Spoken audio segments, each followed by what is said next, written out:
Nous avons mis 2000 ans à bâtir la civilisation moderne. On a maîtrisé l'électricité, scindé l'atome, marché sur la Lune, et au milieu de tout ça, on a laissé les clés de l'économie mondiale dans un couloir de 3 km de large. Voici le détroit d'Ormuz, le défaut de conception le plus coûteux au monde. Et en ce moment, des ingénieurs conçoivent un plan à 100 milliards de dollars pour l'effacer. 20% du pétrole et de l'énergie liquide mondiale transitent par le détroit d'Ormuz chaque jour, sans exception. Réfléchissez-y un instant. Un baril de pétrole sur 5 sur toute la planète s'engouffre dans un goulot d'étranglement qui, au plus étroit, ne fait que 33 km de large. Mais c'est là que ça devient presque absurde. Les navires ne peuvent pas utiliser ces 33 km. Entre les eaux peu profondes, les récifs et les couloirs de navigation, les pétroliers naviguent en fait dans un passage d'à peine 3 km. 3 km. Certaines pistes d'aéroport sont plus longues que ça. On parle de 17 à 21 millions de barils de pétrole passant par là chaque jour. C'est assez d'énergie pour alimenter l'Allemagne, la France et le Royaume-Uni simultanément, le tout concentré dans un passage de la taille d'une petite rivière. Et de chaque côté de cette rivière se trouvent les infrastructures logistiques les plus cruciales de la planète. Les champs pétrolifères d'Arabie Saoudite, les réserves de gaz du Qatar, les plus grandes au monde, et la production des Émirats arabes unis, du Koweït et de l'Irak. Tout cela ne coule que dans un sens, par le détroit d'Ormuz.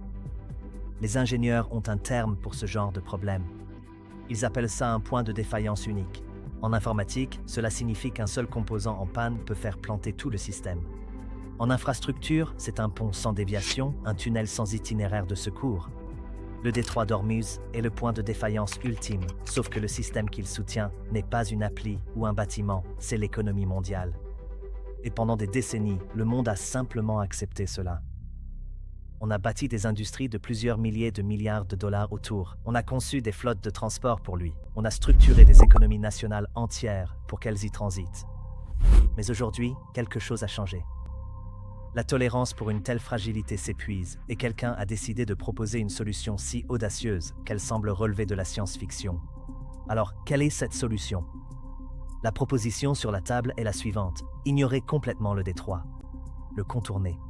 Mais c'est là que ça devient intéressant. Contourner ne signifie pas trouver une nouvelle route maritime. Cela signifie en creuser une. Le plan se concentre sur la péninsule de Mouzandam, une langue de terre escarpée qui s'avance d'Oman dans le golfe Persique. Elle est techniquement séparée du reste d'Oman par une bande de territoire des Émirats arabes unis, ce qui en fait déjà l'un des lieux les plus étranges de la carte. Et juste derrière, bloquant tout raccourci vers la mer d'Arabie, la chaîne des monts Hajar culmine à plus de 2000 mètres. La proposition est de creuser un canal à travers ces montagnes, pas autour, mais bien à travers. Un couloir de navigation taillé dans la roche, reliant le golfe Persique au golfe d'Oman en contournant totalement le détroit d'Ormuz. Alors, avant de comparer cela au canal de Panama et de vous dire « D'accord, on a déjà fait ça », laissez-moi vous arrêter tout de suite, car cette comparaison est précisément ce qui met les ingénieurs mal à l'aise. Canal de Panama, altitude maximale, 26 mètres, creusé dans la jungle tropicale et un sol volcanique meuble. Cela a pris 10 ans. Considéré comme la plus grande prouesse d'ingénierie du XXe siècle.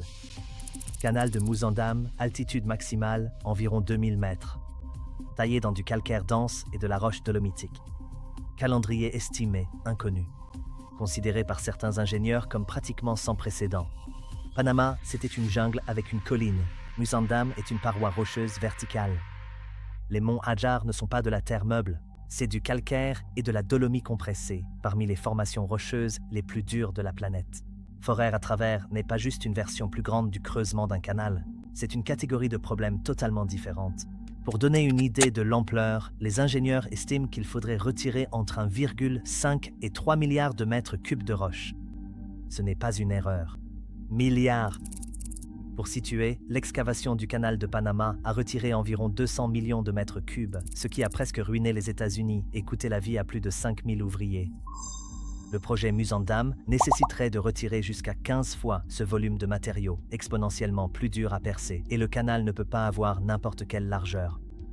Pour accueillir les superpétroliers, les VLCC et ULCC qui transportent la majorité du pétrole mondial, la voie doit être assez profonde et large pour ces gratte-ciel flottants. On parle de navires de 400 mètres de long, chargés de 2 millions de barils de brut. Ce n'est pas un projet où l'on peut faire des compromis sur les dimensions. La montagne ne négocie pas. C'est là que l'histoire devient vraiment étrange, car toute personne logique regarde cela et pose une question simple. Pourquoi ? Pourquoi dépenser 100 milliards de dollars, soit plus que le PIB annuel de pays comme la Hongrie ou l'Équateur, pour un canal à travers une chaîne de montagnes quasi impossible ? La réponse, quand on y réfléchit, est que le coût de ne pas le construire pourrait en fait être plus élevé. Parlons de ce que coûte réellement la fragilité de la chaîne d'approvisionnement. Chaque fois que le détroit d'Ormuz subit une perturbation, même mineure, un incident technique, un échouement ou des tensions régionales, les prix mondiaux du pétrole bougent, et pas qu'un peu, de manière significative.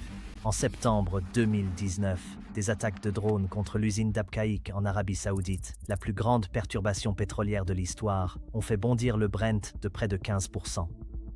Et voici ce que cette attaque a réellement révélé. Une installation, une perturbation, un jour, et les marchés mondiaux de l'énergie ont failli entrer en état de choc.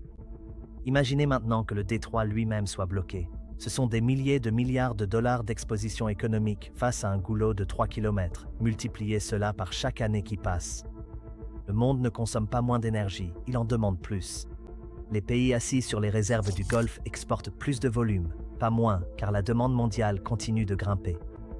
Chaque année où le goulot d'étranglement d'Ormuz reste la seule voie de sortie, le risque systémique s'aggrave. Les primes d'assurance pour les pétroliers naviguant dans le détroit augmentent discrètement depuis des années. Les compagnies maritimes intègrent des coûts d'imprévus à chaque voyage. Les raffineries en Asie et en Europe détiennent des réserves stratégiques plus importantes à cause de l'incertitude d'Ormuz. Le coût caché de ce seul défaut de conception géographique s'élève à des centaines de milliards de dollars par an au total. Ainsi, un canal à 100 milliards de dollars semble différent si on le voit non comme un chantier, mais comme une assurance sur 100 ans. Les Émirats arabes unis et Oman, les deux nations les plus concernées par ce projet, étudient des alternatives à Ormuz depuis des années. Les Émirats ont achevé l'oléoduc d'Abu Dhabi en 2012, un pipeline terrestre de 4,2 milliards de dollars, qui d'ailleurs a déjà dépassé son estimation initiale de près d'1 milliard et peut acheminer 1 500 000 barils par jour vers Fujairah. C'était une réussite massive et il transporte environ 8% du flux d'Ormuz lors d'une journée de pointe. C'est dire l'ampleur du défi. Même un oléoduc de 4 milliards de dollars effleure à peine la surface. Un canal à Moussandam pourrait, en théorie, acheminer les 92% restants. Cela pourrait transformer Fujairah, déjà l'un des ports de soudage les plus actifs, en nouveau centre logistique de l'énergie mondiale. Les Émirats arabes unis construisent systématiquement l'infrastructure autour de cette vision depuis des années. Terminaux en eau profonde, installations de stockage, capacité de raffinage. Le canal serait la dernière pièce audacieuse de ce puzzle. Mais voici le chiffre qui fait hésiter même les ingénieurs les plus ambitieux. 100 milliards de dollars est l'estimation la plus basse. Les mégaprojets de cette envergure dépassent souvent les budgets initiaux de 50 à 200%. L'Université d'Oxford a analysé 16 000 projets d'infrastructures majeures et a trouvé que 9 sur 10 dépassent le budget. Le tunnel sous la Manche a dépassé son budget de près de 80%, doublant presque son coût initial. L'Opéra de Sydney a coûté 14 fois son budget initial. Et l'aéroport de Berlin-Brandebourg, projet modeste comparé à un canal de montagne, a ouvert avec 10 ans de retard. Un canal à travers les montagnes d'Al-Hajar n'a jamais été tenté. Il n'existe aucun projet comparable pour servir de base de coût. Aucun fonds de réserve ne couvre. Nous avons heurté une formation géologique inattendue à 1800 mètres. La facture réelle pourrait facilement atteindre 200 ou 300 milliards avant le passage du premier pétrolier. Même si ce canal est construit, vous venez de créer un autre goulot d'étranglement. Pensez à ce à quoi ressemble concrètement un canal à travers une chaîne de montagnes. Ce n'est pas une route maritime en pleine mer. C'est un couloir étroit et contraint, peut-être pas plus large que 3 à 500 mètres en son centre, taillé dans la roche. Les montagnes de chaque côté ne bougeront pas, on ne pourra pas élargir le passage une fois construit. Et dès que ce canal deviendra l'alternative principale à Ormuz, chaque navire qui transite actuellement par Ormuz commencera à se demander s'il ne devrait pas plutôt passer par ici. Nous ne ferions qu'essentiellement résoudre le problème d'un passage étroit en construisant un second passage étroit. La géographie change, mais pas la dépendance. C'est le paradoxe central de tout ce projet. Le détroit d'Ormuz est dangereux parce que le monde entier en dépend. Construisez un canal pour réduire cette dépendance et le canal lui-même devient immédiatement un point dont le monde dépend. Les chaînes logistiques ne répartissent pas les risques juste avec une route alternative. Elle les concentre souvent autrement, surtout quand l'alternative est aussi limitée par la géographie. Il existe un concept logistique appelé le paradoxe de Bress, l'idée contre-intuitive qu'ajouter de la capacité à un réseau peut parfois dégrader le système global au lieu de l'améliorer. Quand on ajoute une route alternative à un point de passage saturé, on ne divise pas forcément le trafic équitablement, on ne fait souvent que déplacer la pression.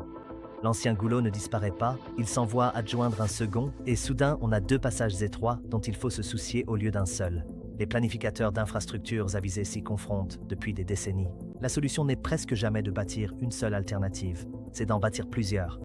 Réseau de pipeline, rails terrestres, ports distribués, stockage stratégique répartis sur plusieurs régions.